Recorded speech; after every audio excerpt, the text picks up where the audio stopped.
নমস্কাৰ পুনৰবাৰ স্বাগতম জনাইছো মোৰ ইউটিউব চেনেল গিলবাৰ্ট চাবছ ব্লগলৈ অনুৰোধ জনাইছো যিসকলে ভিডিঅ' চাই আছে এবাৰ এই ভিডিঅ'টো শ্বেয়াৰ কৰিব লগতে মোৰ ইউটিউব চেনেলটো আপোনালোকে সাবস্ক্ৰাইব কৰি ল'ব গিলবাৰ্ট চাবছ ব্লগছ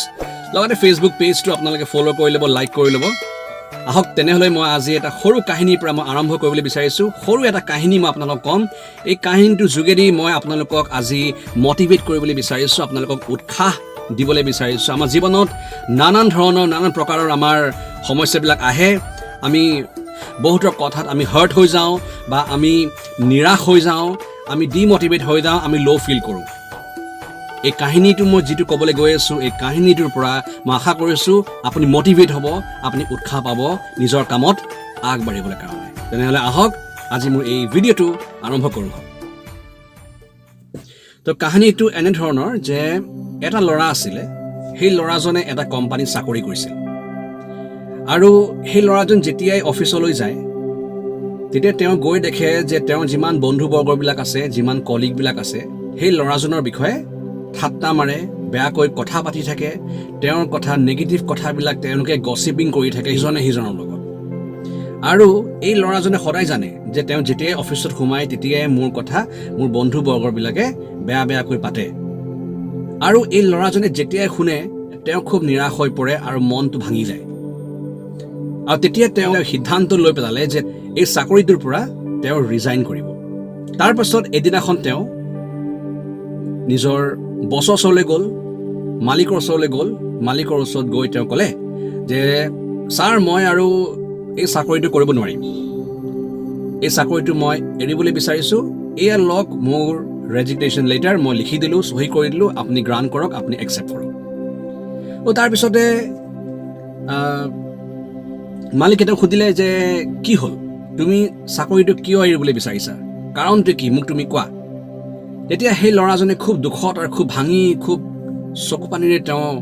ব্যাখ্যা কৰি ক'লে ছাৰক যে মই যেতিয়াই অফিচলৈ আহোঁ মোৰ বন্ধুবৰ্গবিলাকে সদায় মোক ঠাট্টা মাৰে সদায় চবে হাঁহে আৰু মোৰ কথা নেগেটিভ কথাবিলাক পাতি থাকে মোৰ কথা বেয়াকৈ পাতে আলোচনা কৰে আৰু মোক খুব দুখ লাগে সেইটো কাৰণে মই ইয়াত কাম কৰিব নোৱাৰোঁ মোৰ মনটো ভাঙি গৈছে মন নোৱাৰি থাকিবলৈ কাৰণে তো সেইকাৰণে মই চাকৰিটো ৰিজাইন কৰিবলৈ বিচাৰিছোঁ তাৰপিছত সেই বছজনে তেওঁক ক'লে ল'ৰাজনক ক'লে ঠিক আছে তুমি চাকৰিটো এৰিবলৈ বিচাৰিছা ঠিক আছে মই তোমাক বাধা নিদিওঁ কিন্তু তুমি চাকৰিটো এৰাৰ আগতে তুমি মোৰ এটা অন্তিম শেষবাৰৰ কাৰণে মোৰ তুমি এটা কাম এটা কৰি দিয়া তাৰপিছতে তুমি যাবলৈ পাৰা তো ল'ৰাজনে ক'লে ঠিক আছে কি কাম বা আছে আপুনি মোক দিয়ক মই কৰোঁ আৰু মই যাওঁ তো তাৰপিছতে সেই ছাৰজনে কি কৰিলে যে তেওঁৰ টেবুলত থোৱা এটা পানীৰে ভৰা গ্লাছ তেওঁৰ হাতত দিলে সেই ল'ৰাজনৰ হাতত দিলে সেই পানীৰে ভৰা গ্লাছটো সেই ল'ৰাজনৰ হাতত দিলে আৰু ল'ৰাজনক ক'লে তুমি এটা কাম কৰা এই গ্লাছটো তুমি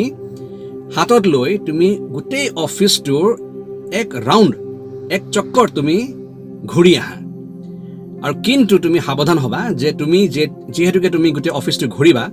ঘূৰাৰ সময়ত যাতে এক টোপালো যাতে তোমাৰ সেই গ্লাছৰ পৰা যাতে পানী পৰি নাযায় আৰু সাৱধানেৰে তুমি গোটেই অফিচটো ঘূৰি আহি তুমি মোৰ ওচৰলৈ আহা তাৰপিছতে তুমি যাব পাৰা ল'ৰাজনে ভাবিলে কিনো ইমান ডাঙৰ কাম একেবাৰে সাধাৰণ কাম দিছে মই এইটো কামটো কৰিম আৰু মই যামগৈ তাৰপিছত ল'ৰাজনে সেই গ্লাছটো ল'লে লাহে ধীৰে খুব সাৱধানে খুব তেওঁ ফ'কাছ হৈ তেওঁৰ সেই গ্লাছটো চাই তেওঁ লাহে আগবাঢ়িবলৈ আৰম্ভ কৰিলে আৰু লাহে খোজকাঢ়ি গোটেই অফিচটো এক ৰাউণ্ড মাৰিলে এক চক্কৰ মাৰিলে তাৰপিছত আহি তেওঁ ছাৰৰ ওচৰলৈ গ'ল ছাৰৰ ওচৰত গৈ তেওঁক ক'লে ছাৰ এয়া লওক এই গ্লাছটো মই আপোনাৰ ওচৰলৈ ঘূৰাই আনিলোঁ তো তাৰপিছত সেই ছাৰজনে ল'ৰাজনক সুধিলে যে তুমি এক টোপালো পানী পেলোৱা নাইতো ল'ৰাজনে ক'লে নাই ছাৰ মই এক টোপালো পানী নেপেলোৱাকৈ মই এই গ্লাছটো আপোনাৰ ওচৰলৈ ঘূৰাই আনিলোঁ এতিয়া মই যাব পাৰোঁনে তাৰ পাছতে সেই ছাৰজনে সেই ল'ৰাজনক সুধিলে এতিয়া তুমি মোক এটা কথা কোৱা যে তুমি এই পানীৰে ভৰা গ্লাছটো তুমি যেতিয়া লৈ গৈছিলা তেতিয়া লৈ যাওঁতে তুমি ইফালে সিফালে বা বাহিৰত তোমাৰ বিষয়ে আলোচনা হৈ থকা সকলো কথাবিলাক বা তোমাৰ কলিগবিলাকে তোমাৰ বিষয়ে যি বেয়া যি কথাবিলাক আছে সেই কথাবিলাক পাতি থাকোঁতে বা তেওঁলোকে তোমাক চাই হাঁহোতে শুনি পাইছিলানে বা দেখি পালানে তুমি তেতিয়া সেই ল'ৰাজনে ভাবিলে আৰু ক'লে নাই তেনেকুৱাতো মই একো দেখা নাপালোঁ বা মই শুনিও নাপালোঁ। এতিয়া ছাৰজনে তেওঁ সুধিলে, ল'ৰাটো সুধিলে যে বোলে তুমি কিয় নেদেখিলা? মই কৈছোঁ কাৰণটো সেইটো হৈছে যে তুমি ফ'কাছত আছিলা তুমি, আৰু তোমাৰ নিজৰ কামত তুমি মগ্ন হৈ আছিলা, নিজৰ কামত তুমি ধ্যান দি তুমি আগবাঢ়ি গৈ আছিলা। সেইকাৰণে তুমি ইফালে ইফালে হৈ থকা সকলো কথাবিলাক তুমি নুশুনিলা আৰু তুমি নেদেখিলা। তো এতিয়া কথাটো এইটোৱে হৈছে মোৰ প্ৰিয় বন্ধুবিলাক, একেবাৰে সৰু কাহিনী হয়, মই কোনো বহলাই পিনে ক'বলৈ যোৱা নাই,